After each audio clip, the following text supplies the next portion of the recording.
Yo, yo. What is up, guys? GM. How Oh, are I you just doing? wanted to say, did you see what I have on? Amazing. The DYLI vibes are Yeah, everywhere. the Um, beautiful, beautiful one of one. yeah, Absolutely. that is awesome. We made that in a different stream with Marianne a while Mhm. back and gave it away in that stream. So that's awesome. Yeah, it's Um, it's super comfortable. love it. Yeah, we've had a lot of people designing with those hoodies. In fact, the one of our giveaways today is on the exact same blank. So super Nice. comfortable. Um, why don't we jump into saying hi to the chat? I see Twitter's moving. That's awesome. I'm seeing Permaban, Ghostly, JJS, ABS Pepe. Abs Pepe. At least that's how I'd pronounce it. You never Right, know. absolutely. You never know. You never know. Either way, it's good to have everyone here. You know, we're obviously chatting tonight with a couple of really cool people. Thank you so much, AC3, for hosting us and doing this with My us. pleasure. We're going to spend tonight obviously talking to each other, but also talking to a couple incredible artists about their backgrounds, what they've got going on, all those details, but also about their drops on DYLI. That's why we're here, and diving into some of their thoughts on their drops, design, products, life, crypto, whatever. We'll be talking in particular about the Grumple drop that's launching tomorrow, and the Goonbox drop that the fair drop is actually open right now, and will end on Friday for the primary sale with both Process Gray for Grumples and Chris Murray for Goonbox. We'll have sort of a roundtable together. It's going to be great. We're also doing a bunch of giveaways today, which we'll get into in just a second. Before we do, any shout outs? I don't know, AC3, do you have any shout outs that you want to make? Obviously, shout out Marianne for giving you a dope hoodie. Absolutely. Like, I mean, honestly, well, first of all, Dahlia, she's been incredibly. Obviously, we always, shout her out, but seriously, the work that she puts in is amazing, and she's always that community level support. Um, Nancy is another ambassador. She's one that is like always talking about the possibilities, or what can we do about this or that. She's one of the most hardworking people. I'm glad that I stream with her on Fridays, and there's Kat, there's I think it's Yze. I can't remember how to pronounce her, but there's too many to shout out. Well, it sounds to me like it's shout out Abstract Angels and all of the individuals who Yeah. are crushing it over there. So that's really cool. Um, I'm pretty stoked about the folks we have coming on tonight, but a really fun mention is I've been working with part of the Megadeth team for a while, and they launched a super limited product today just to try out DYLI, and it was fantastic. They sold out in an hour, testing out what they've got going on, and it was just awesome to see. So shout out Megadeth That was and shout out Collective, yeah. because you guys rock. That was super fun. The hats look really amazing. Yeah, those corduroy blanks. Yeah, they're amazing. They're Great really fit. good blanks. The Beachfield. It's a really nice blank by Beachfield. And shout out AC for getting Giga today, I believe, right? I did. Because they said that, oh yeah, I volunteered to do a couple of things for the Angels with the Angels, and I can't see this kind of working with any other blockchain. I love abstract and everything, but it's really such an amazing part of this whole journey in Web3. Got to be part of this, and so I'm working with collabs and doing some connections for the Angels, and so they were like, "Yeah, you probably need to move up." I just want to be supportive, and that's kind of what I think everybody is focusing on. But I'm really glad for, the Giga role. I feel blessed today. Yeah, recognition's great, and it couldn't have gone to a better person. So that's amazing. Thank you. I appreciate that. Of course. Rolling into our next segment of what is the giveaway stuff. We're giving away a couple things tonight, and we'll talk about this in more detail once we get Gray on, because he is helping us with some of these giveaways as well. But we'll be giving away a few things. If you see to the right of your screen, we'll be giving away one of the higher end limited edition t-shirts that they ran for their new release of a really hard driving game. It's going to be an amazing game. Everyone should try it and play it. But we're giving away one of these really hard driving game t-shirts. What else do we got, Scott? Got a hoodie. The Goblin Scream hoodie.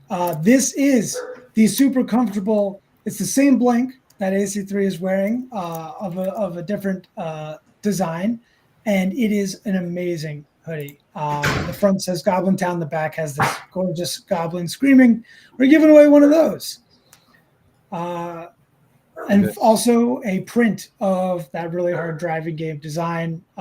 This is ultimately going to be pretty darn limited. He only launched these for holders of goblins and a few others, and not that many have been purchased. So this will be a fun one to grab.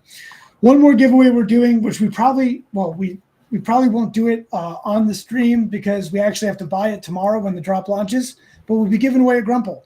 This is an actual 4-inch vinyl toy of the Grumple character in one of 6 random colorways. So we'll give more instructions on how to win the Grumple probably on Twitter or something.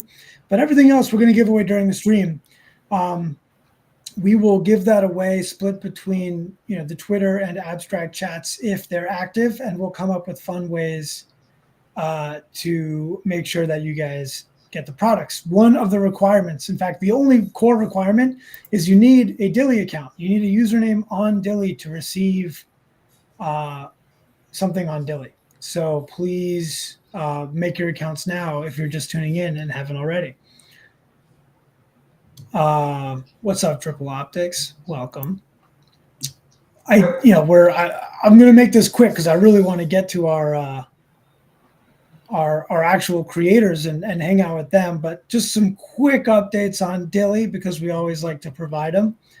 The platform is always evolving. A couple of features that I'll just call out since we're here. One is we kind of secretly added an on-ramp for people who use DYLI Wallet. So if you use AGW, you don't have to listen. You still have to go to the portal to do all of your funding things. But if you use the DYLI Wallet, there's actually a way to add USDC or DYLI Cash straight into your wallet from the app itself. So go check that out. We've also added the ability to transfer items to other wallets not on DYLI. Only do this if you know what you're doing, because the only way to redeem a product is on DYLI. So it's better to keep it in your DYLI accounts if you want to. And we have also... Well, no, not yet. We are very close to allowing you to pay in any currency you want, not just USDC on Abstract, but not yet. So keep an eye out because we will make a number of announcements when that's ready, and that will obviously make it much easier for the crypto natives among us to make some purchases.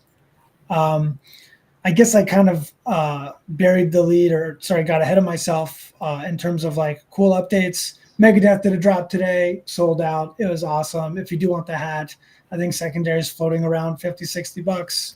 Go grab one. That's a good price. Yeah, I'm looking forward to seeing what we do with them next. Time will tell. We have a couple of drops that we'll speak about on this call. And as we sort of mentioned, Goblin Town did drop a couple of key items that are timed open editions to celebrate the launch of their new video game, which is going to be an absolute blast to play. So definitely get ready for that. Any other highlights that you guys want to call out in like the collectible or Web3 world? I minted some Pangolins this week. I need to go reveal them. I actually tweeted this earlier. Everyone got XP today, on Abstract. And I didn't get very much, and I'm lamenting the fact that I'm so busy working on abstract apps that I can't actually have fun on abstract. So I've got to figure out how to manage my time better. But anything else in the world of Web3 and digital that is worth calling out, Scott and AC? I think there was something about a token called Grind. There was a NFT that you could mint, and I think they possibly are still live right now, where you mint one of those if you're going to NFT Paris that is redeemable, or you can show proof and get a cup of coffee. So there's going to be a booth there for that. It's this cute little hamster, I think it is. So yeah, I actually did see a tweet about that. Really creative, really cool. I'm sure that coin will be a bunch of fun. Yeah, nothing for me. I'm so swamped. I don't get to have fun. Scott here. So Scott is on many things, but he is also running and overseeing our warehouse. And so whenever you redeem stuff, and we're dealing with all of that in the back end, Scott has a hand in it. It may not be him packing the box, but he is certainly involved. So busy guy these days for sure. And we're very grateful for that. Why don't we jump in to the spotlight and the key aspect of tonight? I don't know who's hiding back there, Scott, if Chris has joined us yet, or if it's just Gray, but let's bring them out. Gray, who I know is here, is obviously the artist behind all of the things that Truth Arts does, and of course his own endeavors. You might know him from Illuminati or Goblin Town, or many of the other things that he's had his hands in, but he's an absolute badass with, I don't know, I guess every type of I was going to say like a pen or a stencil, but then you've got like a paintbrush up behind me and anything else.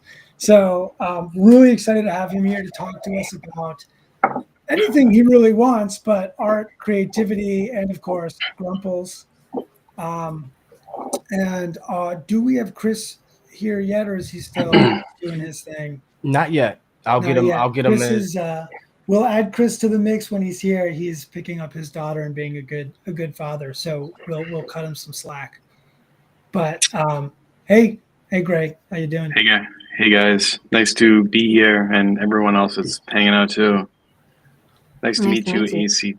Yeah, good to meet you, AC3. It's been it's the first time we've hung out, and a lot of cool folks are come. Who's in the side here? Grumples, Rob, Triple Optics. What's up, man? We got a lot of people. Yeah. Well, we saw one question. I saw a question come in. Are you sure this game is hard? Was a question that came in. There's a fun irony of building a really hard game that we talk about often on the calls, which is like it got to a point where most people on the team can't get to the newer parts of the track to actually play test it. So it's pretty hard, and because we're not building it for bad gamers like me, we're building it for people that actually actually play games properly. It's super fun. We've been through a lot of iterations. This was I lost a good portion of my last weekend to this game. A lot of rage quitting, but it's the right kind of hard. It's the kind of hard games I remember playing more growing up, which is failing but always feeling in control of the fail. So it just makes you want to try again. Quarter eaters, as we would call them, right? Quarter eaters. Put another quarter in. Yeah, that's awesome. Yeah, it's pretty great, and it looks great. The guys are crushing it. It's just been really nice to bring Goblin Town to life in this way. It's a nice departure from what everybody thinks Goblin Town is supposed to be and look like. This is the first time people get to drive around or be inside of it, which is pretty cool. Yeah, absolutely. And I know we're going to give away some of the launch day or trailer launch celebratory merch later today. So that's super cool. Whether you win or lose, you can check out all of those drops and collect them on DYLI if you want. or try your hand at winning a free one. But really amazing design, also drawn by yours truly here, Gray. So stick around for the giveaways, or hit this QR code and go check out all of the stuff that they've produced. Yeah, that Goblin Scream hoodie is super nice. I got a sample of that one. It's like it was immediately snatched off my desk by my son the moment it like arrived. I got to look at it for like 5 seconds before he grabbed it. He was like, "This is so nice," and then it was gone, never to be seen again. Well, good news is there's a couple more. Maybe you'll win tonight, Gray. Who knows? Mm-hmm. Maybe I'll treat myself. That's right. That's right. We are here. Obviously, we want to hear more about your background and what brought you to the juicy butts that the Grumples have. But we also want to be able to talk about that drop. So I do want to briefly say, obviously, people who have followed your journey, who have followed Truth, know about the Grumples. If you want to share a couple words about the Grumples and what's going on tomorrow, then I want to fully rewind and hear how you got to the Grumple butt. Yeah, I think it was like it was almost, I would say it was like probably the week that I drew, we dropped Goblin Town, which was the week I drew that collection. And almost immediately I had this kind of like thought where I like wanted to have a co-character that was like a nice kind of dichotomy to like the whole like ugly, like goblins are ugly, chaotic, and kind of somewhat cute maybe. And then I wanted to have like the flip side and have this kind of like mischievous, kind of almost hyper intelligent looking companion that maybe didn't say a lot, but really kind of the brains behind the organization. Something that also like against like the weird kind of scoliosis of the goblin anatomy, just something that felt like round and plump and accessible, and something that also maybe could be an interesting like entry point, because Goblin Town just like kind of appeals to like a certain crowd, and I thought maybe Grumples could have a nice like way to expand the range of people that could kind of enjoy the property, because it kind of better reflects our version of Goblin Town. So like our Goblin Town is not like the J.R. Tolkien Lord of the Rings down to Goblin, it's not in a cave dungeonous Goblin Town. It's just this kind of like crazy, bright, surreal, dreamlike kind of place, and I think Grumples adds that flavor that makes you go, oh, okay, like this is not the goblins that like I expected. Kind of like rounds out that universe, like literally and metaphorically. So I've been probably like right after I drew that, I really just like loved the form. I worked with a close friend of mine who's an amazing 3D guy, and he helped me kind of put the basic Grumple form together. And then shortly after, I met Clint at Big Shot Toy Works, and basically, like, I think Clem and I have been talking back and forth for like the better part of 2 years now. He whipped up the initial prototype for me, and we got really excited. But then everybody got tied up, and it just wasn't a good time to be launch that toy. We didn't have a DYLI at the time to drive. It was too much risk, too much inventory to potentially absorb if nobody wanted it. So now with DYLI, it's like a perfect opportunity for us to like throw it out there. Hopefully, I would love to. I have a whole lineup of like we have a basically Grumples come in like 11 elemental varieties. So I have a nice queue of kind of art toys queued up that I'd love to bring to life, and this is just like the first one. So hopefully we get enough get our minimums so we can go into production and kick this off. I don't know. This is like the piece of Goblin Town that I think would be fun for people to like enter in to our like brand from, on kind of a merchandising side of thing. Like I think if you follow me online, I kind of post a lot of kind of Goblin art that's like, I kind of treat it more like a lifestyle brand. I try to like create something that feels softer and more approachable, something that everybody might think is kind of fun to wear, whether or not you're familiar with the Web3 side of it or not. So this will be like a nice, weird, soft bookend to kind of all the crazy stuff that the game is going to bring to the table. And we have a lot of other cool projects. We're working on a really amazing comic.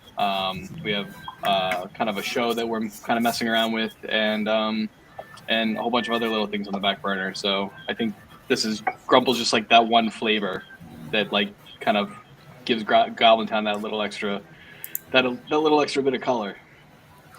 Yeah, that's awesome. And so obviously, clearly a lot of thought has gone into this, and it's coming to life tomorrow. Everyone here better get involved because we got to hit those minimums so that we can see this come to life. But I know tomorrow it's not just buy a Grumple and be done with it, right? I think you've got a couple different Grumples people might be able to get their hands on tomorrow. Do you want to just talk about the mechanics of it a little bit too? Yeah, so I think working with you guys, we were able to put together kind of this blind drop feature, which I'm pretty stoked about. I kind of wanted to kind of create that experience of like ripping open a pack of cards, but with merch, and also because of the secondary market and the tokenization of merch on DYLI, it made sense that, how do we capture like that feeling of a blind reveal, but we don't have to ship the item to somebody's house to actually, have them have that, unboxing experience. So we kind of get a little bit of that on the digital side, which allows you to kind of roll the dice, get a colorway. There's going to be kind of 5 standard colorways, and there's going to be one really rare artist edition that I'll be kind of hand painting. And then, but even the 5 regular colorways will come in varying rarities. I think the gray color one is like only like 10% in the mix. And then because of the rarity and because of the limited nature of some of the colorways, hopefully that'll drive some fun kind of collector mindset on the secondary market to maybe fill out your set. And if the drop is successful, I would love to do some fun rewards around people who actually have the ambition to go collect them all. So that's a big thing. We have a really amazing, high quality 8-inch version of this guy with some extra attributes, and I would love to bring that guy to life. And I think there could be some cool stuff that I can do there. For folks that kind of dive into this collection. All the colorways are, so I kind of mentioned it earlier. We do have like queued up like in our lore. Grumples come in 11 elemental varieties. So this is kind of like what we see as our first Grumple drop. It's kind of our standard Grumple. We call his elemental variety the Rumple. If you want to, you could probably click into. I don't know if you can. You could probably show off some of the additional angles, right? Or maybe that's not on there yet. But yeah, and then all of them come with their own lovely colorway name. That's they've been all named by goblins. So Fleshberry. That is a booty, right? Yeah. So yeah, that's going to be great. So what I'm hearing is lots of colors, probably worth getting your hands on all the colors for some future fun. And then even with the, even though there is some varying degree of rarity, on the success of the drop, 11 will be pulled at random, and I'll be kind of giving them what I'm calling the goblin treatment, which will be a bit of a goblin embellishment to 11 lucky or unlucky Grumples, however you want to look at it. And those will be randomly inserted into the mix. So even if you pull a color that you're not in love with, just know that there is a potential that any Grumple in the set could potentially get a little bit of a embellishment. So yeah, either chase the rare one or just hold what you own and hope for the best. But yeah. That's going to be awesome. 48 hours to try and get them all on primary and collect some Grumples starting tomorrow at noon. So if you're paying attention, get ready. Follow the tweets from us in Goblin Town and make sure you buy one, maybe 2, maybe 20, whatever, however many fit on a shelf for you. I know I'll be collecting. I'll be buying 20. I get gifts to give out. That's right. I'll stockpile them for next. Valentine's Day. This is the perfect Valentine's Day This gift. is the perfect Valentine's Day gift. You know, really well, is. a new tagline. That I just booty. thought of it. Yeah, it's this Valentine's Day, give a gift on DYLI. All right, Yeah. get your loved Give a one gift a on DYLI. DYLI product. For Give the Valentine's. gift of a grumple. That's right. You know? Giving A grumple grumples. means giving. That's right. I have a bad habit of just talking forever, and I want to make sure that I don't just bulldoze through the conversation with Gray here without giving Scott and AC opportunities to chime in on anything related to Grumples, the drop, the game, whatever. Let's just pull as much alpha out of Gray as we can. Yeah, absolutely. I'm excited.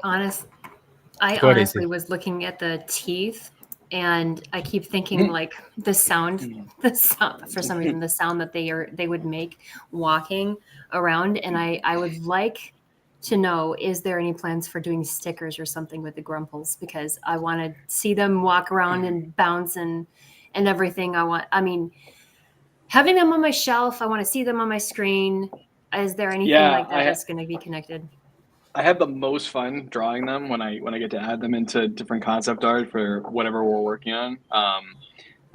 So yeah, because they just have so much, like, it's all in their personality. They don't really say a lot, right? Yeah. So they just kind of like, they kind of bounce around. I even have a really cool animation of their walk cycle because, that was actually the easiest way to explain to Clem and I, when Clem at Big Shot Toy Works and I were like getting together to like produce this, he had ideas about what he wanted this guy to look like, and we went back and forth, and it wasn't until I showed him, I had to like literally draw the walk cycle of the Grumple so we understand that how I wanted these guys to like jiggle and bounce as they kind of wallowed around so he could understand like the true vision behind the Grumple. But yeah, I love the idea of stickers. I mean, to be honest, like a lot of my goal here is we're not Truth isn't looking to sock away a ton of profit on this toy drop. We're really just looking to like put out a great toy. So the hope here is like, successful drop. I would love to just put as much back into the quality of the production as possible. So, and if that, potential accessories or even just upgrades to the box and the quality of the actual item. I'd love to make, some sticker packs to drop in there. I'd love to drop some sticker packs on DYLI. Good. Yeah, I mean, do it up. I think Grumple's like my favorite character. I feel like he's his own little breakout, He sure is. I did see a question in the chat around the price of one of these little guys. Probably worth letting the people know. You'll find out really soon. The actual sale page should be up soon just to get ready for the drop tomorrow. It's up. Yep. The sale page is up, so you can actually subscribe to the page and sort of like get ready for it by actually seeing it on DYLI now. And the price is on there as well, but the sale will actually begin at noon tomorrow. And what is the magic number? Yeah, so we're going with a cheeky little price because I believe you gotta honor the meme gods that allowed Goblin Town to be here. So it'll be priced at $42.69, which I think is a really super fair price for a designer art toy.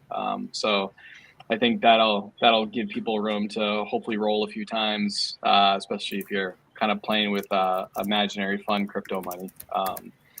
And potentially collect a few colors that you like. Yeah, that's sick. It's a good price. That's right. And I see a lot of chatter on our abstract chat around PFPs. The best news is once you buy this Grumple, you can PFP it because it also serves as an abstract NFT until you redeem it. So get a Grumple just so you can have a cute little profile on abstract as well. Just a million reasons. The utility is endless. Starting with enjoyment and ending with an abstract PFP and everything in between. We do got Chris with us now. I'm going to go ahead and get ready to bring Chris up. What's up, Chris? Hey, what's up, guys? How's everybody? How you doing, man? Good. What's up, man? Hey, Chris. Hey, how are you? This is AC, our co-host. Okay. Yeah, hi. This is like my first time streaming. like ever. I did a couple tests, but this is it. So I told the guys when I started, I'm super nervous. And it has nothing to do with anybody else. It's just I have to see myself on screen. Sure, yeah. I think everybody goes through that. It's a nerve-wracking experience. How's she doing, guys? Is she doing all right? Oh, fantastic. Yeah, we're just crushing the stream right now. And it's that much better now that you're here. Scott, do you want to say a few words about Chris before your OCD kicks in and you run away? I don't like seeing 5 boxes. They don't stack properly. No, yeah, I've had the pleasure of working with Chris on many different projects. One of my favorite artists was local to more local to where I was in the past. Now I'm here in Florida. Just sick art, man. From music culture to sports culture, aligns with a lot of the things I'm interested in. So just one of my favorite artists. And the Goonbox and the Goonie universe. I have a couple of prints up here. It's just even the colors, right? So it just hits home for me. And we're hoping that the Goonbox hits home for others as well. Awesome. Thanks. So Chris, obviously we want to hear from your own mouth a little bit about where you're coming from and what brought you here and how you came up with the Goonbox, because we want to talk about that. Before you actually dive in and we ask, obviously, Gray, you guys have also spent time together. Yeah, Gray, what's up, Gray? Hey, Chris has a Grumple history, man. He was when we did the Grumple drop with all the guest artists. He was kind enough to drop a one of one Grumple in his own style in that collection.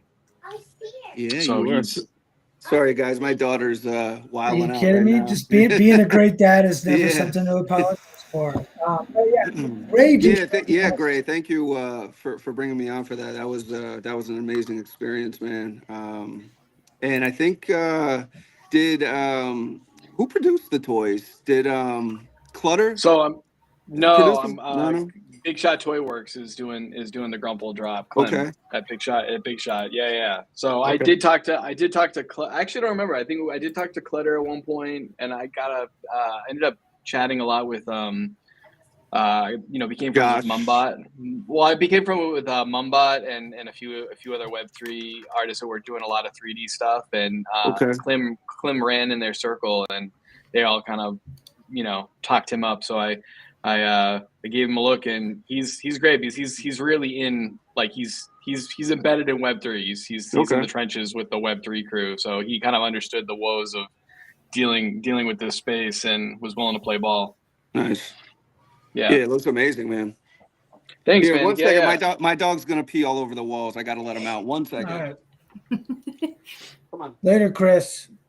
How long will the mint last? I think we covered this, but just it'll be a 48-hour timed edition. So I like timed editions mainly because we can set some minimums. And it allows kind of anybody that really just wants to get in on it to get in on it. But it is time. So you gotta act, you gotta roll the roulette wheel, get the colors you want, and begin trading.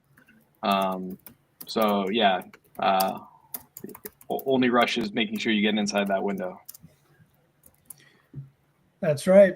But Chris. So we just got through talking about a little bit of the background of the Grumples and the sale that he's got going on. Obviously, right now we're in the midst of the fair drop for the Goonbox.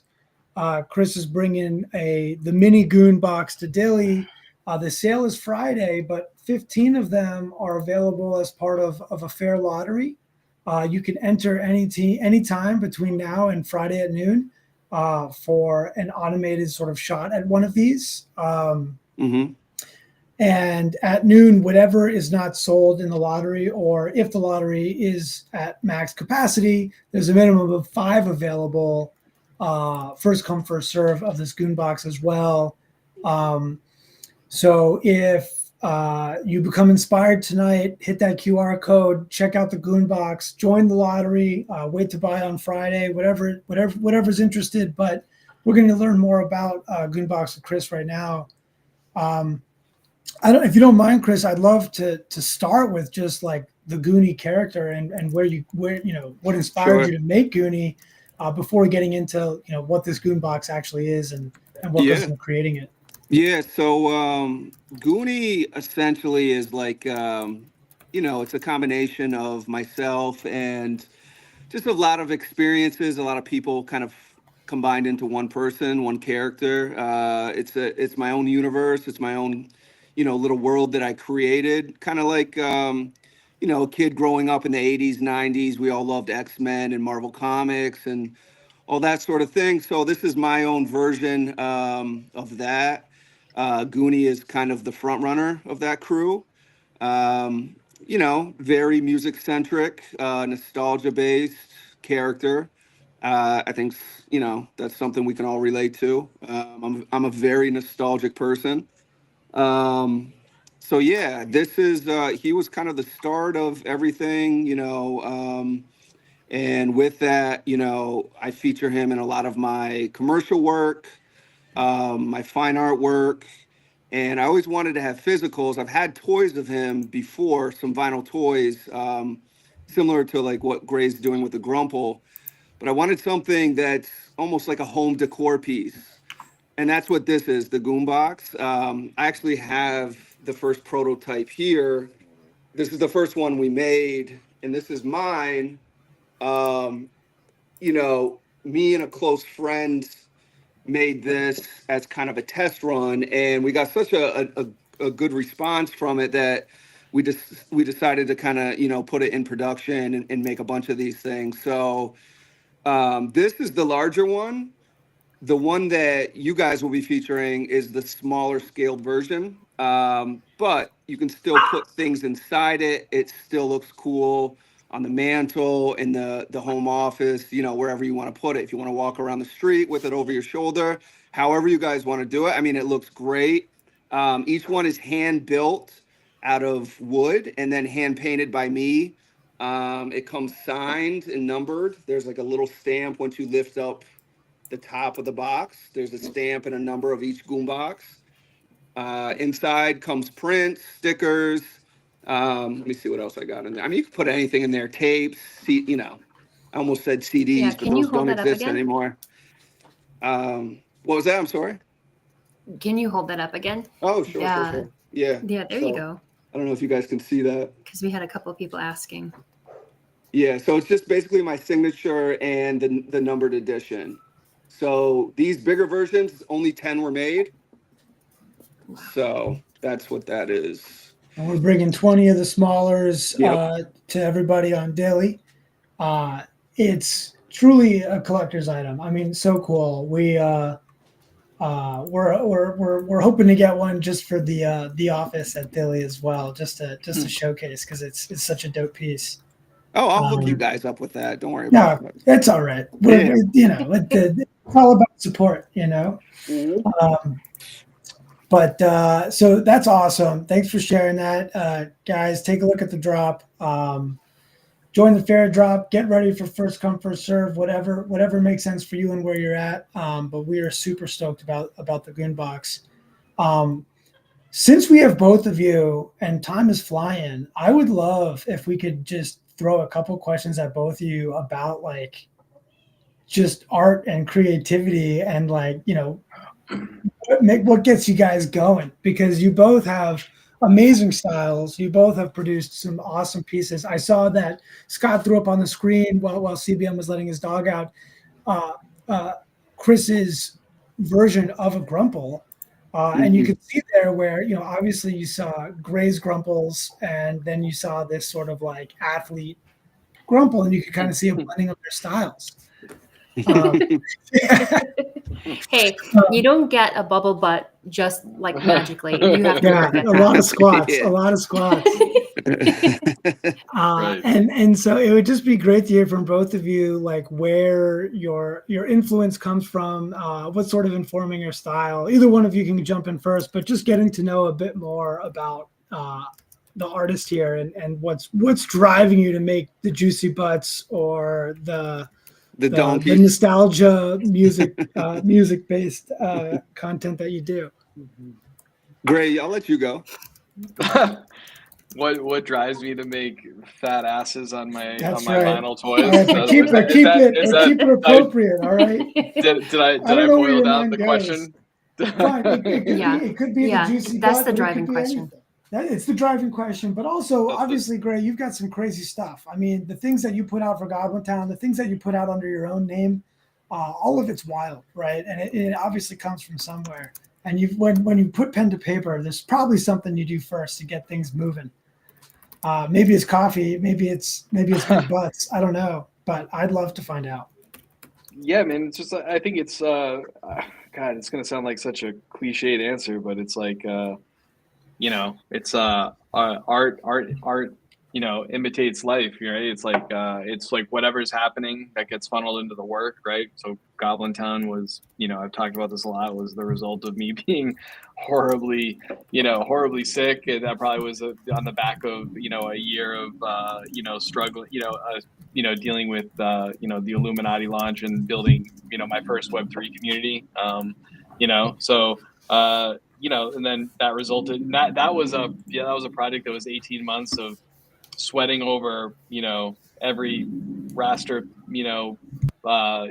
pixel and every trait, and creating hundreds of interesting polished traits, and then swung hard the other direction just because life changed and I changed, and then goblins were born, right? Because suddenly just needed to express something different. So I think for me, like, medium has always, like, style has always been a medium. Like, I think maybe that's like something that I do kind of feel like a little bit of an outcast sometimes when I hang out with other artists, that I always get jealous of, like, a Brinkman who just, like, you can look at a Brinkman from, you can find a Brian Brinkman anywhere and be like, well, that's clearly a Brian Brinkman, right? Or, like, so many artists have these really incredible, distinct styles, right? And you can just call them out anytime you see them.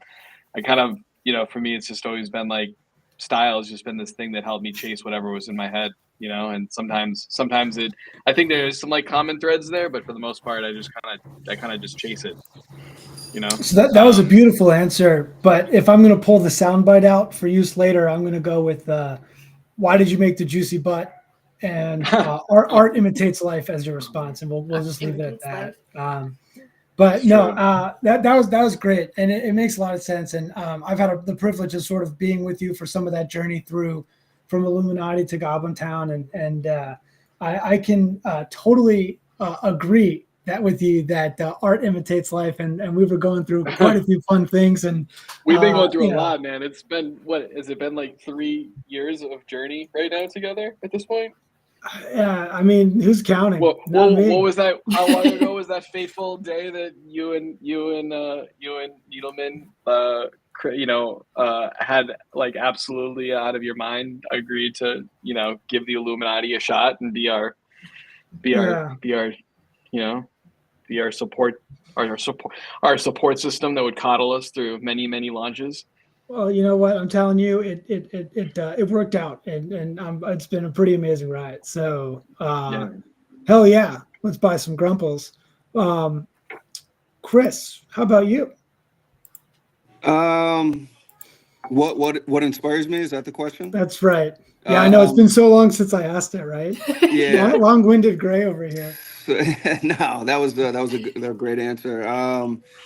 I mean, as a creative man, people like to ask that. I think, it's some people think it's a cliche answer. I think it's just a pretty standard, straightforward answer. But just walking through life, seeing everything, experiences, just living life, I mean, is enough inspiration in its own.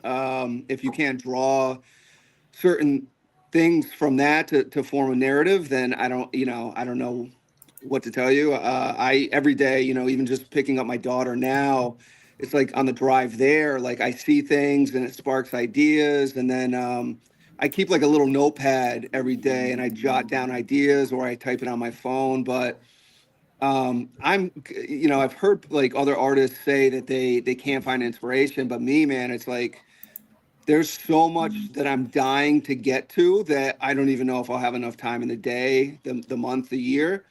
So it's just constantly coming. It's almost overwhelming at times, but it's almost like this internal clock is ticking. Like, you have to get all of these things finished to kind of leave behind, like, whatever I'm leaving behind. And it sounds like an artsy fartsy type of answer, and I'm not trying to give you that.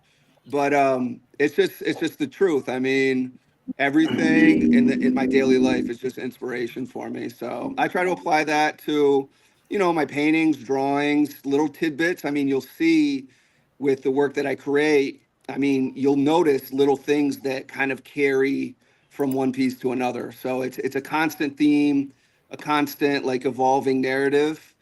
And I don't think any artist has ever done telling a story. It's just like I said, it's a constant thing. And it's not a choice. Like I think that's the fun. Like the amount of times I've been like, man, like I'm not. It's not even that I'm like I want another job. It's like I don't have I really don't have a choice. And actually, any other job I've had that's not been art is just like made my life absolutely miserable because like this is the only way my brain operates. Well, I try to explain that to my parents and my wife's parents, and they can't fathom the idea of something that's not certain the next day. Like, 1 second, baby. I know, I'll open it. But yeah, I mean, you're right, Gray. It's like, it's just how we're engineered, man. It's how we're hardwired. We just have to. If we're not creating, I mean, we're miserable. I know I am. I'm sure you can kind of feel the same way. Yeah. I know it is blue. My daughter goes nuts over Play-Doh. I wish I had that sort of I don't know, whatever she's doing, whatever. It's usually pandemonium around this time at my house, so I'm trying to keep everybody roped in. We're really glad you're giving us some time to chat. Yeah, I'm sorry. Yeah, I'm sorry. It's all good, man. It's good. I'm just past that point. My boys are all older now, so I'm just thinking what you're going through right now. I'm like, I remember those days. Oh my God, art is life. I'm waiting for the day we can get a full 8 hours of sleep. Yep. What age does that come through, Gray? I don't know. I'm currently at the stage where they lock themselves in their room and game with their friends because I'm no longer a cool human, which is funny. It's like I'm like probably the only dad I know at the bus stop, historically, that was making comics and games and all the stuff that like I think if I was a kid would have been like really cool to me. But my kids are like, they don't care. It'll come back around. I literally over the weekend I was like, guys, I'll give you a Steam gift card if you play test my game for me and let me know if you like it. I couldn't even get them to get money for playing a game. I was like, you guys literally have no idea that this is not normal. Like this is times are changing, man. Yeah. Maybe, I was curious, man. It feels like you and I was curious your thoughts on something because I think about it pretty often. Like, when I was younger studying art, I would always hit this like fun fork in the road where I'd like have, snarky, fine art assholes always telling me like, well, are you a painter or are you an illustrator? And I'd always have to like, manufacture some answer as to why I didn't feel like I could neatly sit in that category. And like, man, I feel so fortunate. It feels like I rode the wave and now I'm actually living in a world where like that line, like that I don't think people understand, like that's a big dividing line. Like you either learn illustration or you learn painting, you went on one side of the street or the other. And like, now it's just like the fact, like we're kind of this kind of cool convergence where like you can have like an art toy that can like sit, on a beautifully designed shelf and like, in a gallery, really nice, in a gallery, a really nice home, right? People will buy that as much as they'll spend thousands of dollars on that,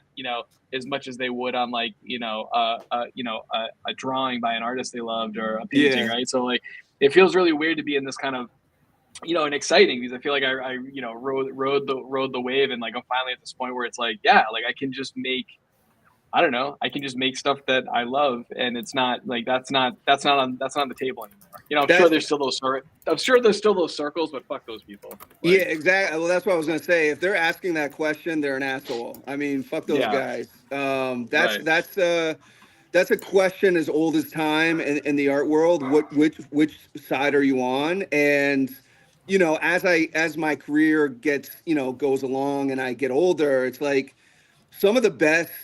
And it's funny how they label illustration as blue collar and fine art as white collar. But I say to those people, I'm like, some of the best artists I've ever come across are illustrators or comic book artists or graffiti artists, and so on, down the line. And you're starting to see that line that used to divide the two. It's sort of I mean, they've merged. There's not even a gray area anymore. No pun intended. But that's what I love about it, man. Like, because also like I studied painting a lot when I was younger, because I think my mom was a painter and that was where my head was at. Mm-hmm. But like as I got, I grew up reading comics and stuff. So like my whole like the inner me wanted to be a comic artist, but then the the other version of me was like, oh, you're gonna be a painter like your mom. But I didn't understand how well those two things fed off one another until I got older and realized that like sitting in your comfortable little world actually hurts you more than anything. Like the idea, like painting teaches you how to create problems. Like that's why you hear painters talk about how they like when you're making a painting, you're like every second of the painting you're solving a problem and like hoping to not run into a wall.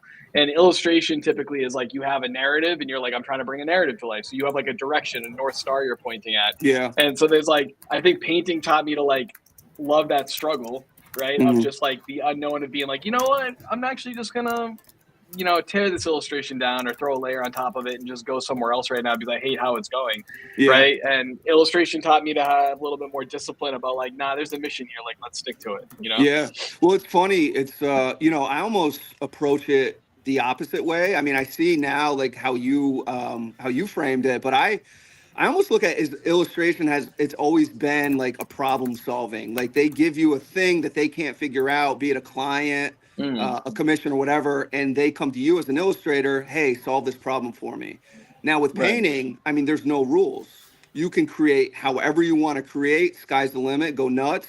Make all the mistakes. There's no mistakes in art, or at least that's how they frame it. But to touch on the other thing you said too, I think that makes the best artist is a well-rounded artist. If you can draw with pencil, charcoal, you can paint, you can draw digitally. Those are my favorite. Those are the kind of artists I always looked up to. And that's not to knock somebody that just works digitally, but if the electricity, if the plug gets pulled one day, you should be able to, in my eyes, because I'm a purist at heart, pick up a rock or some sort of thing and be able to like caveman style draw some shit. You know what I mean? So that's how I look at things. But yeah, at the end of the day, man, if we're just able to create and get paid for it, I mean, we're living the dream. There's nothing better. John, are we too off the rails? What are we supposed to be talking about anymore? I'm just talking with Chris, and I'm here for it too. Listen, at some point we got to give shit away to everybody. But I mean, this conversation is fantastic, and I think it really went far beyond the initial question, which I guess since you both gave cliched answers was a tacky question to begin with. So I thought it was awesome. It's funny because you guys really drew it out through your conversation, but you almost answered in the same way, and I found it funny because I was like, man, these guys have some different lives, huh? No, but actually, it's really cool, and it's really cool to hear you guys talk about the different mediums and the way you sort of engage with work, and even the way you interpret how art happens, right? Where one is problem solving, one is just like slapping colors together and getting creative, and the way you sort of treat these different, the way you approach things, it's super cool. So yeah, I mean, we should just have another stream where we just sit you guys up to talk to each other in front of everybody. Yeah, I'd love that. You could learn something, That'd be great. But this is great. I think we're running a little over, but I think the conversation's so good. As long as AC is good, I kind of have another question. I'm good. Hit me. Let's let it roll. You guys, I mean, Chris, you really did just kind of talk about the digital versus the physical in terms of art, right? And how you got to be able to pick up a rock and draw stuff. So I'm screwed, but you're both selling collectibles on DYLI right now, right? The Goon Box, the vinyl, right? Collectibles can also, and obviously you both kind of are aware of and have experience with digital collectibles as well, right? The NFT universe. I'd love to get you guys' take on just like the collectible world from both a physical and digital perspective on sort of what drive, like we're all collectors, right? You guys are collectors, you're creators as well. I'd love to know a bit about what you look for when you're collecting for yourself, and how that informs the way you produce for other people, specifically when it comes to like those collectible pieces, right? Like that you're putting out there and that you have. So I mean, I guess art is part of it, but really thinking about like, why do you collect? What are you looking for from a collectible? And if you want to tie it back to how that's influenced the Goon Box or the Grumple, Sure. That's great too. I'll let Chris take it. Yeah, I'll go first. I guess, I mean, if it's a physical, are we talking physical versus digital, Jonah, or does it matter? Just collection in general? Just what you look for, right? Like you might say, I only care about the physical stuff that goes on my shelf or whatever, but like sort of what drives you when it comes to collecting? Are you thinking about, is the story of the artist or the sculptor or whoever, is their story what's most important to you? Is it really how it speaks to you? Like it could be a no-name person with no story, but like the piece itself is telling you a story, whatever drives you to collect and how that informs your own collectible creative process. I heard, I mean, I forget, I can't even quote it properly, but somebody said something along the lines that, as humans, we all have this innate ability to recognize something that's beautiful, whether, beauty is subjective, but at the end of the day, you can kind of distinguish like something that's attractive or, stands out versus something that's just horrendous or, not attractive. And, I think that kind of applies when I'm looking for something that jumps off a shelf or a screen or whatever it may be. It's like, it's speaking to me in some way, it's attracting me, it's drawing me in, whether it's a style, whether it's, color, or like you said, the story behind it. And I think all of those apply. When I collect things, it's usually if it tugs on some of my heartstrings, it brings me back to my childhood. It reminds me of something. But yeah, I also follow a lot of artists and people that make things, and I resonate with these people, and I want to support them, and I really love what they make and put out in the world. And then, for other things, I guess you could look at it as strictly an investment. Will this be worth something at some point? I, as a creator, don't really approach it that way. Usually it's art first for me. And is the craftsmanship there? Is the story? I'll say this. A good piece of art to me, it's emotional, and the craftsmanship is there. You can tell that it took a level of skill to create this thing that not every person could do, but it also tells a story. It's not just like a cool thing to look at. There's something that goes with it that, like I said, it tells a story. It brings out an emotion, a memory, whatever the case. And those two things are very important for me. So yeah, I mean, that's really it for me. Yeah, that was really well said. I think I agree with all that stuff. Yeah, pretty much. I mean, that's it. Like high level, you got to feel something. Mm-hmm. Like there's no Passco collect $200 unless I feel something. You don't have to literally feel the butt, though, right? That's more specific to the group. But that brings me to my second point. It's like if it's a physical collectible, right? Like it has to justify. For me, I want it to justify the medium it's in. Like, why is this a toy versus a wall hanging or a digital collectible, right? I think like for me, like a physical, like a toy or something, right? Like I have a very sculptural mindset over it. Like I want, I buy it because I like the fact that there's 3 dimensions. Like I can see it from all sides. It has weight to it. It occupies like a space, and that's different than me just like flat, coloring my walls with stuff, right? Like Greg, real quick, sorry to interrupt. Yeah. You know what it reminds me of? That famous sculpture, Venus of Willendorf. Kind of. Do you know what I'm talking about? It's a short, shapely little woman from whatever BC, but she's a very curvaceous woman. Has a little dumper. Oh, the Grumple. Yeah. So very similar. Maybe you drew some inspiration. Classic artistry. I think the classic contrapposto and voluptuous curves of Renaissance women has never been far from my mind. Yeah, totally. Yeah.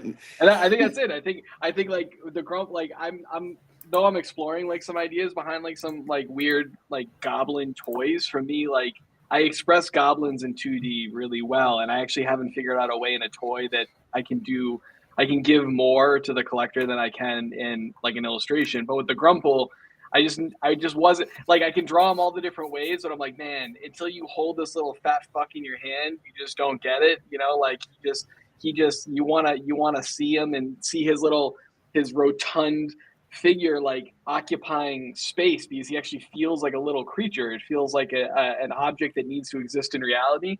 So yeah, for me that was like, and that's a little bit like when I'm looking to collect stuff is like, you know, like, does this express something in a way that I can own it that like a two-dimensional thing doesn't, or does the two-dimensional cover all my bases, right?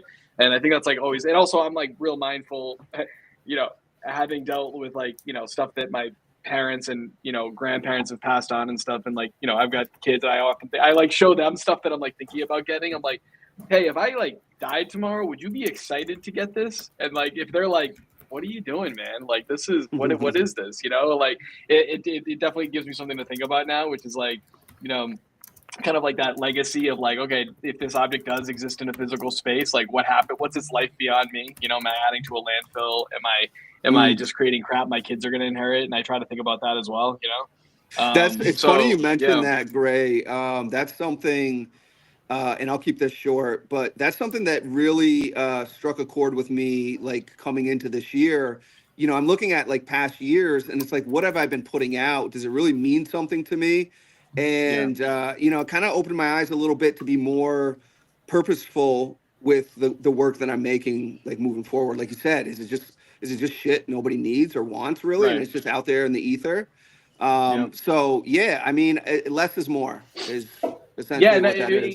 It brought up an interesting, like one thing that Clem and I at Big Show, like we've been talking a lot about lately, which he thinks about so much because he's been in this business for so long. He's been making stuff for like literally every big player in the game and massive companies and everything. And you know, he's always talking to me about the longevity of like these art toys, right? Like they just you know, they kind of begin rotting the day you buy them, you know, like you know, like they begin off gassing, and like they're just kind of like, you know, they don't have an unlimited lifespan, you know, in the condition that you buy them.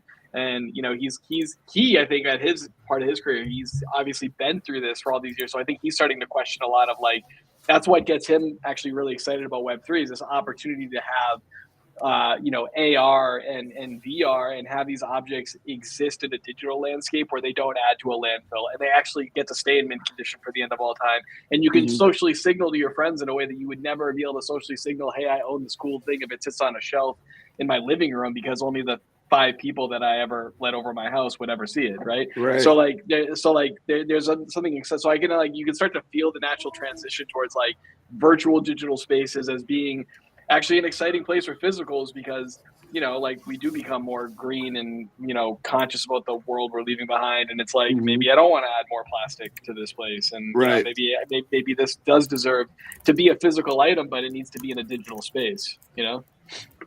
And real quick to touch on that, I think something that like makes certain toys more valuable and kind of have that legacy that you mentioned, I think it's, you know, like what you've done with the goblins and everything else is pushing that storyline further and further and further, and getting, you know, the next generation, the youth, whatever, you know, into that storyline, and you know, just continuing to tell that story of your characters, of the world that you're making, and you know, because I see so many toys come out and it's just like something cool. It doesn't have anything attached to it, and that's when I think a lot of it gets lost.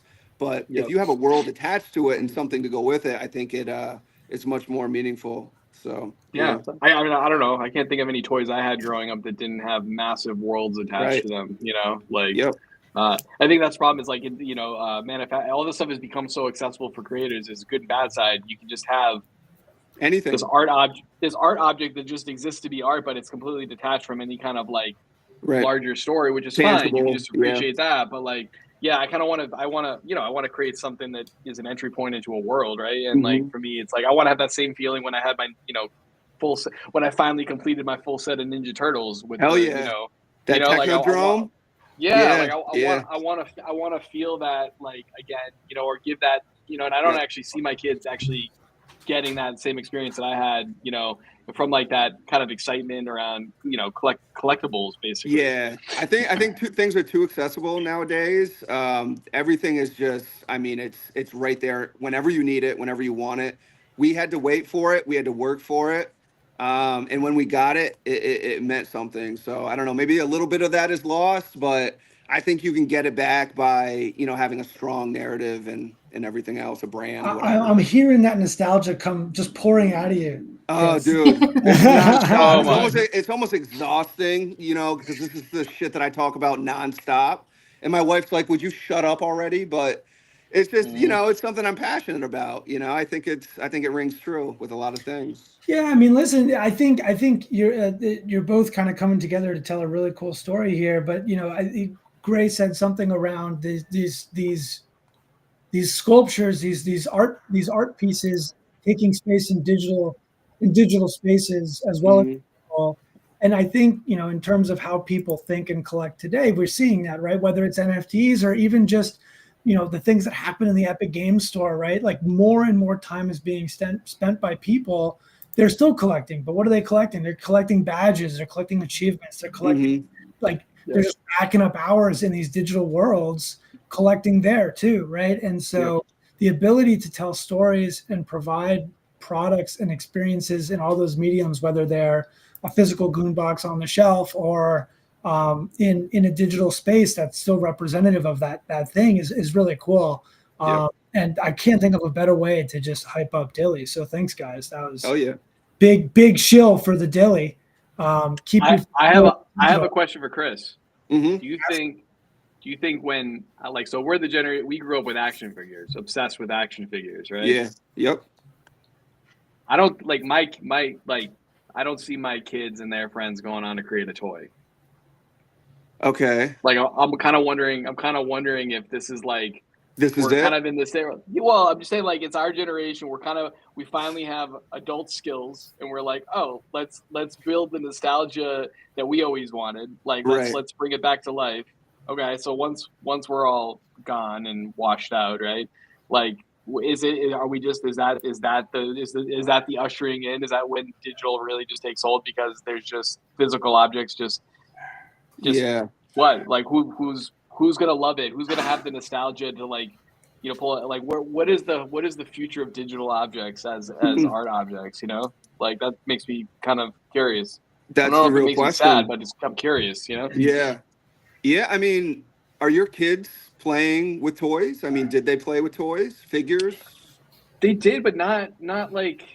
Not like we did? It was way different, right? Like way different, right? Also, it wasn't connected, like, because I was like, they'd grab them, but it wasn't connected necessarily to, like, you know, like a show, right? Like, like I was playing with my Ninja Turtles while watching every Saturday morning episode, right? Like, and like, you know, they might be like into Adventure Time, but there's no like toy to feed off of that, you know? Like, they might be into whatever. It's not that they don't have really cool shit. They have like really like.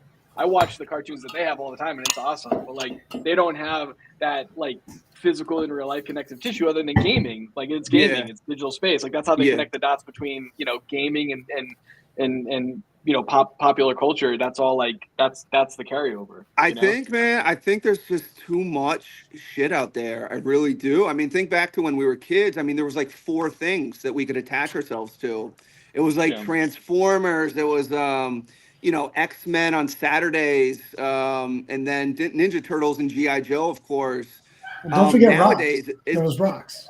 Yeah, and then there was rocks too, man. If the power went out, you had rocks and hopefully concrete to draw on. God, where'd you grow up, Jonah? Hopefully you weren't drawn with rocks out there. Jonah's just making fun of. Jonah's just making fun of us for being old or something. Look, man, that's what it is. I think there's just too much shit nowadays for kids to really, you know, immerse themselves in anything, you know. But I'll say this, like, my daughter she loves, like, the toys that she loves because she's watching it on TV, and she bounces around to different shows, but she wants those toys to go along, like, kind of like what you were saying, to tie it into the storyline. Is this the last? I don't know. I don't know if this is it, man. I hope it's not. I need to touch something. I need to touch real art. Right. You know, I want to smell the pages of a book, and I want to be old and touch real art. Yeah. You know? Yeah. I don't know what you think about it, AC, but I feel like what you're really getting there, Gray, is it's more of a call to action than anything, right? I feel like there's a lot of examples of people trying to do this and trying to keep the next generation grounded and enjoying the physical things. One that just comes to mind actually in this Web3 space that we're playing in is the Pudgy Penguins and their toys and their multimedia approach. Like I think they're going for a similar thing. And it's less around is it over or what if, it's how can you keep it going? And I think the goblins and the grumples and everything you're doing, there's a chance for that. I think Chris, your entire universe really speaks to another group of people really, really well. And it's less around am I the end or how can I be the continuation? And I would use this pedestal to inspire you both to be the continuation. Thanks, Jonah. Yeah, absolutely. Thank you for that call to action, Jonah. So that's what I was actually just thinking too. It'd be a good point to like for me to say something. Sorry, I'm just remembering the conversation. I'm sorry, yes. Jump in. No, the difficulty of spanning any new collectors is always like a generational thing, right? So you have every 10 years a turnover of interest and trends, and the tech changes so fast. So how do you guys still stay connected, still produce, and still even enjoy the art that's around you, not just your own? I mean, I think, you have to keep up with the times to stay relevant. I mean, that goes with everything. Artists, I mean, like I said, like a lot of my favorite artists are still relevant today because they're keeping up with the new media that's out there, the new styles, everything. I mean, you should be evolving as an artist. I mean, any artist that isn't constantly evolving in some way is kind of like a dying artist. So, I mean, yeah, I think you just got to keep up with everything. I mean, I listen to a lot of comedy. I love comedy, and a lot of older comics hang around purposefully younger comics to, to stay sharp and to stay relevant, really, and to understand like where the shifts are and where certain things are going. So, I mean, that applies to really anything. I mean, that's how I approach it. I think that's honestly, like, I feel the same. I think relevance. I talk about this with other artists all the time. Like, I know a lot of talented artists that like can paint or draw me into corners, right? But like they still are struggling, right, to get that first sale or like get a few followers, right? So like talent is awesome, or a skill set is awesome, but it's like it's kind of reading the room, because everything's shifting all the time. So like goblins in the scope of the things that I've made are not high effort work, right? They were just relevant. That's it, for the time period that they existed, right? So, I think that's a big part of it, right? And I think also, but again, maybe call back to why DYLI is awesome. I think sometimes you just want to make something because you think it could be cool and you're not sure if there is an audience for it, right? Like, I don't know, maybe I'm not reading the room right. Maybe not a single person buys a Grumple tomorrow, right? But at least that's a good sign to me that I should maybe reevaluate things that I'm excited about for right now, or I think something like DYLI is interesting because it helps you like take a chance and find an audience where you might be a little like, it's scary to launch a toy, right? There's inventory costs and production costs, and the idea of getting saddled with thousands of items in your basement is like pretty terrifying, especially for maybe a young creator. So like platforms like this is like awesome because allows you to take a chance, hopefully find an audience, and then maybe make your first move, without the overhead of having to like commit your life savings into something. Yeah. So yeah, that's for me. It's the same thing. It's like, is it relevant? Like, and then after that is like, how do I want to bring this to life? Because like the amount of stuff I'm always showing like my co-founders at Truth, and like, I'm constantly drawing, kind of like, feeling out new collections or, new items or new pieces of art. And like, I don't drop any of it, ever. Like 90% of the stuff that I create, I just stays for me because it just doesn't have an audience yet, or I don't feel like it's the right time, or, like there's just nobody there to receive it. Right. So I think it's like that very careful balance that you play as an artist. Also, you only have so many, you only have so many of your own personal hit points. And then, how much can you expect your community to back your play? Right. So I think it's like also understanding that, like not to oversaturate a market that you work really hard to achieve, and then try to be thoughtful about the things you drop. And, that's it. That's the scary thing on the other side of things is like you find a few people actually like what you do, and then you want to do more stuff, but you can't be overly crazy about that because everybody will turn against you real quick. So, like, be creative but not too creative. Be prolific but not too prolific. Yeah, that's the balance. Edgy but not too edgy.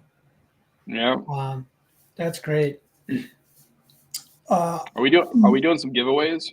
Yeah, I was gonna say, I think one last little thing is just giving anyone in the chat the chance to ask a question. I saw Pops has asked the same question several times, so I got to pose it. It's a bit of a pivot, but it's for you, Gray, and it's about a really hard driving game. Were you inspired by Twisted Metal, and will you ever make a battle royale so people can do Twisted Metal style things? It's been asked so many times it has to be asked out loud. Yeah, sure. Yeah. I can say that the Truth Arts creative team is a wonderful group of humans beyond me. So like we've staffed up on just like some extraordinary folks, that are working on all the products. So though I do create pretty much all the concept art for everything that relates to Goblin Town, whether it's games or comics or anything, we have some super amazing development and art leads that help bring it all to life. So it's all this stuff is pretty much a creative team process that I don't make in a vacuum. I don't make decisions in a vacuum on any of this. But that being said, of course, Twisted Metal was a huge inspiration, and also I would be lying if I didn't say that like the precursor to this delivery game was like we definitely spent the last 6 months playing a battle royale version of it that we called Goblin Crash that was actually a lot closer to the thing that we teased at with the initial Grumple launch. And it's an absolute blast. We had so much fun. We just decided that to get that game where we wanted it to go, we would need a lot more time. And we felt like we could make a better short-term play with the delivery game. So we've kind of just bookmarked that for a little bit later. But yeah, man, we have an arena style goblin cart battle that is absolutely bananas, and it is so much fun. So hopefully we'll be kind of getting back into that at some point after we get this delivery game out the door. Amazing. I look forward to hearing more and hope everyone gets to play it. Any other questions from the chat? Now's your chance because we've been running long and we got to give stuff away. And Chris has gone completely dark, so we're losing daylight here. But any questions, would be happy to answer them if you write your question in the next 20 seconds. Otherwise, we're just going to give you free stuff. Nice. Great. You guys covered it all. That's amazing. Oh, go ahead, AC. No, that's okay. I don't matter. I'm just a host. You matter the most. On one platform. You guys are doing so many other things. Actually, I just wanted to ask, when was the first time that you realized, that you wanted to be an artist for like your life? That was something, it's not just, oh, I'm going to make this stuff, but I'm going to actually, this is the way I'm going to live my life. I can answer that really quick. And that was probably my senior year in college after I wrapped up all of that student debt and realized I had to pay it back. and the only way I knew how to was to create art. So, I mean, that's a much more financial explanation, but yeah, I mean, like we kind of touched on. I mean, that's just what we do. I mean, if I'm not creating something, I'm miserable. I'm not a happy person, and I'm sure Greg can relate to that. So, creatives. I mean, that's just what we're put here to do is make shit, and yeah, that's if it's our purpose really. So Yeah. I my one of my earliest memories is literally peeking over my mom's desk, watching her make watercolor paintings. Like that's like one of my earliest memories. So I think from that point forward, like I was sold. Uh, yeah, that's it. And that just knew that was it from that point forward. So Awesome. Nice. Thank you.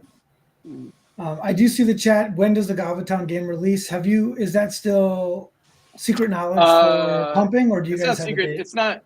Yeah, we're not. We don't have a firm date. We're navigating like with there's so many things we have to like. There's a lot of tape to get games up on like Steam and Epic. So like there's a lot of things that we're like hurdles we're jumping through right now. Also, we want to make sure that we like build up to a good launch and Matt and Nick who are our leads on the game are just literally pouring every ounce of themselves into this game, and so we just want to give them the time to kind of get it all in there. But the goal in the next within the next couple months to have the early access out.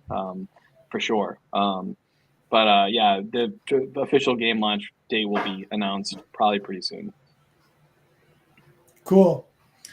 Let's give away some free stuff. What do we say, team? All right. So first up is this limited edition, super dope, super high quality T-shirt. What do you think, AC? Should we give this one to Twitter or Abstract Streams? Who's getting the T-shirt?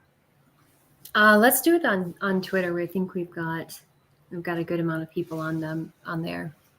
All right. Why don't we just have everyone on Twitter post T-shirt, and we'll pick one of them. To win, you must have a DYLI username. So don't write the word T-shirt if you don't have a DYLI username. Are you going to have them put their DYLI name on their comment or spam your DYLI username? That's such a nice. It's like that real nice heavyweight oversized tee. It's like just such a nice tee. So it's one of my favorites. Mm-hmm. So yeah, good luck to somebody. Yeah. We got a couple people rolling in. AC, you are certainly going to be our chooser this evening because we all have biases, and you've just got this pure heart and view of people. So we can just give it to anybody. I'm glad I give that off because I promise you that I give everything to my friends and only my friends. And that's fine too. You've got the power. All right. No, let me get to the right screen because I just closed. Guys, I don't mean to cut things short, but it's dinner time for my daughter, so I gotta get out of here, Chris. Yeah, I gotta this get was amazing. Out of here. Thank you for coming on. Do you have a final word? You're welcome to say anything before you hop off. No, just thanks for having me, guys. Any other questions regarding the Goombox or anything that I'm doing, working on? I'm on social media, so reach out to me that way. But yeah, I'm sure I'll be back here. All right. Good luck with the drop, man. Thank you. Likewise. Thanks, man. Later. Yeah, everybody go join the lottery for the Goon Box or get ready for the sale Friday if you kind of just want to press buy and be done. That thing is awesome, and there's only 20 total, so not a million chances. Scott is back. Always keeping the 4. We've got to keep the grid pure. Thank you, Scott. You gotta do that. What do you think, AC? Who on Twitter should get the limited edition T-shirt? Well, we've got Triple Optics. We've got Bull that posted T-shirts. I don't know. Chat is not loading on my phone, so I'd have to look in a different way. Just flip a coin between those two. Yeah, let's do it. Oh, I think maybe this person put their actual username in too, or not. I hope it's a username. Triple Optics, it is not a max per wallet, but because of the blind drop, there's a one. What was the joint? There's only a one per one. You can only purchase one at a time. Yeah, the Grumple sale will be purchasing one at a time, but you could purchase 50. You just got to do it over and over again and experience the roll over and over again. Yep. So I think AC, just looking at the chat because I've got it up, you're going to randomly select between Triple Optics, Bull, Crow, and EHO or ELHO for the T-shirt. Okay. All right. Well, let's go with Bull Crow. All right, Bull Crow, Bull you got to hit us up with your DYLI username, and we will get this T-shirt to you. Either drop And it a in disclaimer. Sorry, I was just going to say disclaimer. I don't know him or her. So not always giving it to your friends. That's good. But Bull Crow, get us your username. We will get you a T-shirt. Get in the chat. What's up next, Scott? The hoodie. The hoodie is going to Abstract, I guess. So in the Abstract chat. So right. I don't know if we talked about. Maybe I shouldn't even say this. I mean, this hoodie is kind of like alpha for the game. By the way, the name of this hoodie. There you go. Ooh. Alpha. The name of the hoodie influences the game. Wow. Very important. So not just alpha, game alpha. You can wear alpha. Yeah, that's right. Who doesn't want to wear alpha? Yeah. So why don't we just have you post the word hoodie in Abstract chat, and AC will pick a winner. Ovichov says, "Let me die for this hoodie in Goblin Town." You will die in the game plenty, I am sure. Nice. Got Rocks and Stupid Penguin. All right.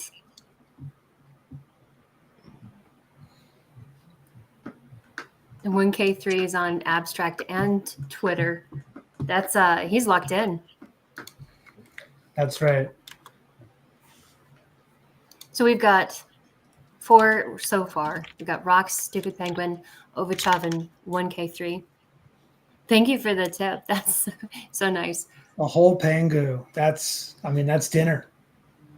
Yeah. Yeah. It's funny. Pangu is kind of stabilized at a penny. So people, it's actual penny tips. Very powerful. Yeah. It's lovely. I like to collect pennies. It's kind of one of those things that you collect something shiny.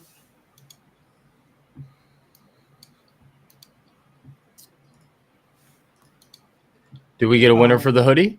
Let's pick from who has posted. 1K3, Ovichov, Stupid, and Rocks.